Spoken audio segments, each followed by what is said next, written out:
ఓం శ్రీ గురుభ్యో నమః. ఓం శ్రీమాత్రే నమః. జయ రామకృష్ణ. మనం ఎప్పటిలాగా ఇప్పుడు ఇంకొక ఆధ్యాత్మిక అంశం గురించి చర్చించుకోబోతున్నాము. మీకు అందరికీ కూడా చాలా చాలా కృతజ్ఞతలు. ఎంతోమంది ఎన్నో మెయిల్స్ అయితేనేమి ఎన్నో క్వశ్చన్స్ పంపిస్తూ ఉన్నారు. దీన్ని బట్టి అర్థమవుతుంది ఏమిటి అంటే చాలా మందికి ఆధ్యాత్మిక ప్రయాణాన్ని సాగించాలి, మొదలు పెట్టాలి, ఎక్కడో ఒక దగ్గర ఒక గురువు దొరకాలి మాకు అని, మాకేమైనా సందేహాలు ఉంటే నివృత్తి చేయాలి అనే ఒక విషయం అయితే అందరిలో చాలా నిగూఢంగా ఉంది అనేది మాత్రం బాగా అర్థమైంది. కాబట్టి మనం ఇక్కడ వేదభూమిలో పుట్టాము, ఋషి సంతతి మనము అని అనుకున్నట్టయితే మనల్ని మనం ఋషి సంతతి అనుకోమనే చెప్తారంట గురువులు అందరూ కూడా. అప్పుడు ఏమవుతుంది, మనం కూడా సాధించవచ్చు, ఏదైనా సాధించవచ్చు. ఋషులు మహర్షులు పొందినటువంటి ఆ ఆధ్యాత్మిక అనుభవాలు మనం కూడా పొందగలము అనేటువంటి అభిరుచితో మనము ఈ మార్గంలోకి అడుగు పెట్టాలి. అయితే ఇప్పుడు మనము ఒక అంశం గురించి చూద్దాము. భగవంతుడు ఎప్పుడు మన హృదయంలో ప్రవేశిస్తాడు? పెద్ద క్వశ్చనే కదా ఇది మనకు. అసలు మేం పాపాత్ములండి, మా దగ్గరికి వస్తాడా భగవంతుడు? మమ్మల్ని హక్కున చేర్చుకుంటాడా? ఇవన్నీ కూడా మనకు ఉన్న సందేహాలు ఉంటాయి.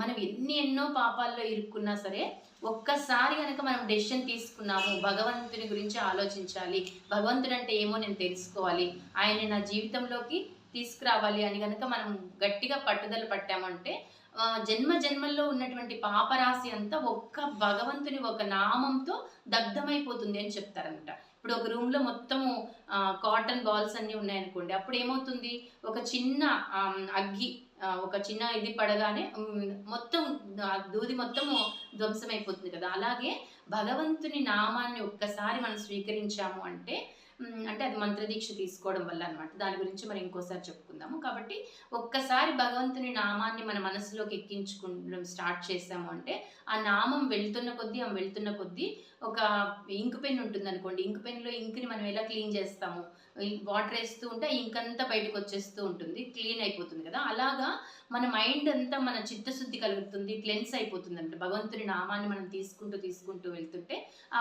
మన చిత్తం అంతా శుద్ధి అయిపోయి భగవంతుని నివాసానికి యోగ్యంగా తయారవుతుంది. అయితే దీనికి ఒక చిన్న కథ చెప్పుకుందాం. ఎట్లా అంటే మాకేం తెలియట్లేదు, మేము చాలా బిజీ లైఫ్లో ఉన్నాము, మాకు తెలియదు భగవంతుడిని మనం ఎలా స్వీకరించాలో, భగవంతుని నామాన్ని ఎలా స్వీకరించాలో అని అనుకున్నాం అనుకోండి.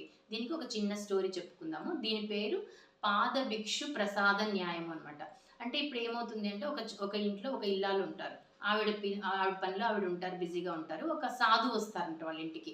సాధువు వచ్చి, అమ్మ కొంచెం మంచినీరు ఇస్తారా మీ ఇంట్లో అంటే, ఇప్పుడు మన దేశంలో ఎవరైనా సాధువులు వచ్చినా అలాంటి వాటికి మనం సంతోషంగా వాళ్ళని రమ్మని చెప్తాం. కాబట్టి వాళ్ళని ఆహ్వానించింది ఆవిడ, ఆ సెయింట్ని ఆహ్వానించిన తర్వాత ఆయన ఒక దగ్గర కూర్చున్నాడు. ఇంట్లో కూర్చున్న తర్వాత వాటర్ ఇచ్చింది, వాటర్ స్వీకరించాడు. తర్వాత అమ్మ కాసేపు నాకు కాళ్ళు కొంచెం బడలికగా ఉందమ్మా, అలసిపోయాను, తిరిగి కొంచెం సేపు ఇలా కాళ్ళు చాపుకొని కూర్చుంటాను మీ ఇంట్లో అని అడిగాను. పాద భిక్షు అని వచ్చింది కదా అక్కడ. కాబట్టి ఆయన పాదాలని చాపుకొని కూర్చున్నాడు అంట. ఆమె ఓకే అనింది, ఆమె పనిలో ఆమె ఉంది. కాసేపు అయిన తర్వాత మళ్ళీ ఏం అడిగాడంట, అమ్మ కొంచెము నేను ఒక చిన్న నందగోపాలుడి యొక్క విగ్రహం ఉంది నా దగ్గర, శ్రీకృష్ణుడి యొక్క చిన్న బాబు రూపం అనమాట, బాలగోపాలుడు, ఆ విగ్రహం ఉంది నా దగ్గర, ఇది మీ ఇంట్లో ఒక చిన్న గూడు ఉంది కదా అక్కడ పెట్టుకోవచ్చా అని అడిగాడంట. పోనీలే దాందేముంది అని ఆమె, పర్వాలేదు స్వామి పెట్టుకోండి అని ప్లేస్ చూపించిందంట. తర్వాత వాళ్ళ ఇంటి వెనకాల చాలా మంచి గార్డెన్ ఉందంట, మంచి ఫ్లవర్స్ అన్నీ ఉన్నాయన్నమాట. ఈయన ఏమన్నాడు, అమ్మ నేను నిత్యము పూజ చేసుకుందే ఆహారం స్వీకరించనమ్మా, భిక్ష స్వీకరించను, కాబట్టి నేను కొన్ని పూలు కోసుకోవచ్చా మీ తోటలో అని అడిగాడంట. దాందేముంది కోసుకోండి అన్నారు. అయితే పూలు కోసుకొని వచ్చిన తర్వాత ఆ బాలగోపాలుడికి ఆయన సమర్పించిన తర్వాత మళ్ళీ మధ్యాహ్నం అయిపోతుంది, వాళ్ళకి లంచ్కి టైం అవుతుంది. కాబట్టి ఆవిడ అడిగారంట, ఏం తింటారండి మీరు అంటే, అమ్మ నేను భిక్ష స్వీకరించాలి కదా, నేనే వండుకుంటానమ్మ, కాస్త మీరు మీ వంటింట్లో కాస్త స్థలం ఇస్తే నేను వండుకుంటాను, మా బాలగోపాలుడికి కూడా నేనే వంట చేసి పెట్టాలి అంటే, సరేలే పాపం వాళ్ళ రెస్ట్రిక్షన్స్ వాళ్ళకు ఉంటాయి కదా అని ఆవిడ వంటింట్లోకి రానిచ్చిందట. సో కాబట్టి చూసారు, ఫస్ట్ లోపలికి రానిచ్చింది, తర్వాత హాల్లో కూర్చున్నారు, తర్వాత ఒక గూడు అడిగాడు అక్కడ కూర్చున్నారు, తర్వాత వాళ్ళ తోటలో పూలు కోసుకొచ్చుకుంటున్నారు, తర్వాత వంటింట్లోకి. అంటే అలాగా మెల్లగా భగవంతుడు ఒక్కొక్క దగ్గరికి గ్రాడ్యువల్గా మన ఇంట్లో ప్రవేశిస్తారనమాట. ఆమెకు అర్థం కాకుండానే జరిగిపోయింది అదంతా కూడా, తెలియకుండానే అన్కాన్షియస్గా అదంతా జరిగిపోయింది. కాబట్టి ఆయన ఏమన్నారంట, మళ్ళీ ఆయన సెపరేట్గా వంట చేసుకుని ఆ బాలగోపాలుడికి పెట్టి ఆయన కొంచెం భుజించారంట. అప్పుడు ఆమెకు అర్థమైపోయిందంట, నేను కూడా ఇలా చేయొచ్చు కదా రోజు అన్నట్టుగా.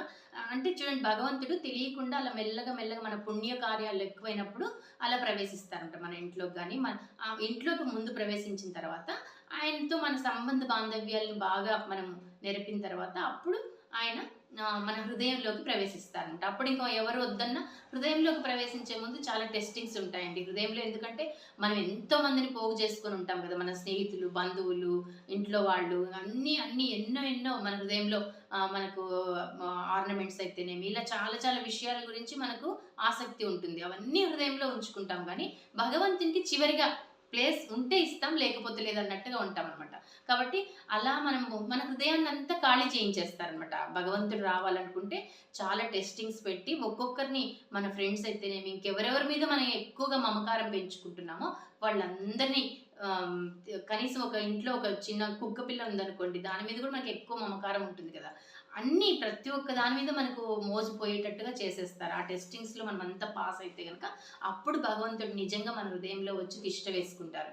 భగవంతుడిని మనం మన హృదయంలోకి ఆహ్వానించిన తర్వాత మళ్ళీ సర్వ ప్రపంచమంతా మన కాళ్ళ దగ్గరికి వచ్చేస్తుంది అనమాట. ఇదైతే సత్యం. కానీ అంత సాహసం చేసేవాళ్ళు ఎవరున్నారు?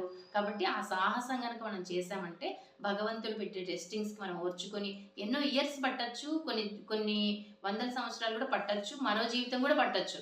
అయినప్పటికీ ఈ జీవితంలో ఎంత మాత్రం మనము త్యాగం చేస్తున్నాము అన్ని విషయాల్ని అని అనుకుంటే కనుక మెల్లమెల్లగా ఈ ఈ జన్మలో కొంత హోంవర్క్ చేసుకున్నట్టు అనమాట.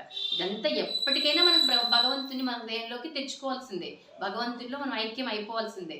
కాబట్టి మనం ఈ జన్మలో ఎంత మాత్రం మనం ప్రయత్నం చేయగలము అనేది మనం చూసుకుంటే కనుక మెల్లగా ఇలాగా దీనివల్ల పాద భిక్షు ప్రసాద న్యాయం వచ్చాడు, ఆయన కాళ్ళు చాపుకొని కూర్చున్నాడు, భిక్షం అడిగాడు, ప్రసాదం తయారు చేసుకున్నాడు. ఇంత కాబట్టి పాద భిక్షు ప్రసాద న్యాయం అని అంటారు. ఇది స్వామి సర్వప్రియానంద గారు చెప్పారనమాట. ఆయన సౌత్ అమెరికాలో ఆయన రామకృష్ణ మఠ్కి హెడ్గా ఉంటారు. చాలా ఆన్లైన్లో నేను ఎప్పటి నుంచో ఫాలో అవుతూ ఉండేదాన్ని. సో ఎంతోమంది గురువులు చెప్పిన స్టోరీస్ అయితేనేమి అవన్నీ కూడా మనం చర్చించుకుందాం. మళ్ళీ మనకు ఒక రివిజన్ లాగా ఉంటుందన్నమాట. ఎంత రివైజ్ చేస్తే అంత మనకు మైండ్లో స్ట్రాంగ్గా కూర్చుండిపోతాయి అనమాట. సో మన మైండ్లో ఎన్నో ఎన్నో విషయాలతో మనము ఫైల్స్ అన్నీ క్రియేట్ చేసేసుకున్నాం.